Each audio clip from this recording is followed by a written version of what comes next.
Alors, ici, bien évidemment, il y a des avis juridiques très clairs sur ces questions, mais je préfère que ce soit les juristes qui s'expriment, si tu veux, globalement là-dessus. Moi, ce qui m'intéresse, c'est quelque chose que j'ai beaucoup plus étudié, ce sont les problèmes d'addiction. C'est-à-dire qu'aujourd'hui, on vit véritablement dans des sociétés qui provoquent de plus en plus d'addictions diverses et qui sont, selon moi, extrêmement dommageables, je dirais, à la vie en société. Alors, ça peut être des addictions à la pornographie, par exemple, ça peut être des addictions aux jeux de hasard, ça peut être des addictions aux jeux vidéo, ça peut être des addictions aux réseaux sociaux, des addictions aux drogues, des addictions aux différentes formes de substances telles que l'alcool.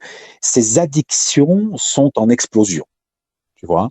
Et les jeux de hasard ne sont qu'une forme d'addiction supplémentaire et qui d'ailleurs peuvent entraîner des dégâts qui sont énormes, puisqu'en fait tu engages euh, les avoirs financiers, éventuellement pas seulement ta personne, peut-être de ta famille.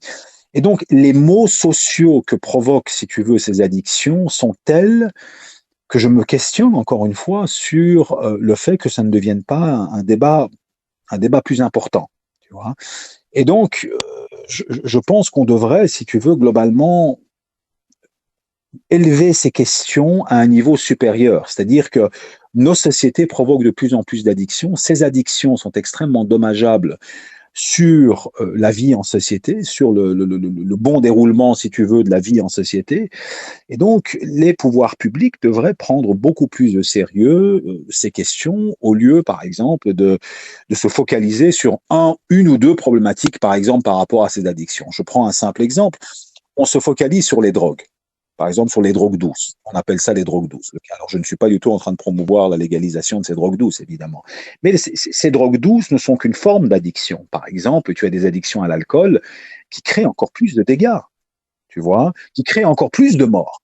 Mais étant donné que culturellement, voilà, c'est plus compliqué c'est plus compliqué de s'attaquer à l'alcool. Alors on fait comme si l'alcool fait partie, si tu veux, globalement de notre culture, indépendamment, si tu veux, des dégâts sociétaux qu'il provoque, et on va éventuellement se focaliser sur les drogues douces, par exemple.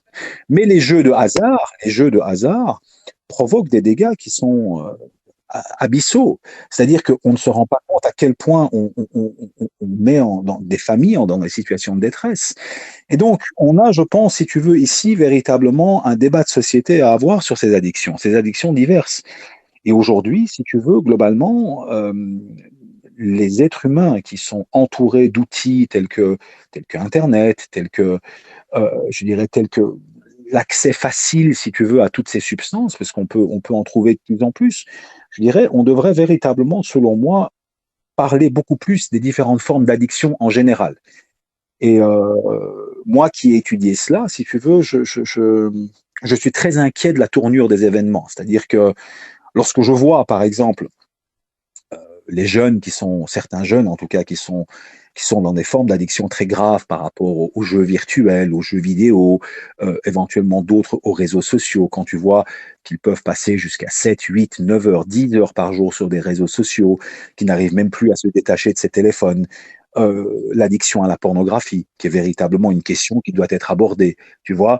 Euh, les jeux de hasard ne sont qu'une problématique supplémentaire dans cette problématique d'addiction. Voilà. Et donc, on devrait véritablement en faire un débat public, selon moi. Tu vois. Et on devrait prendre cela très au sérieux parce que il en va véritablement de la stabilité de nos sociétés.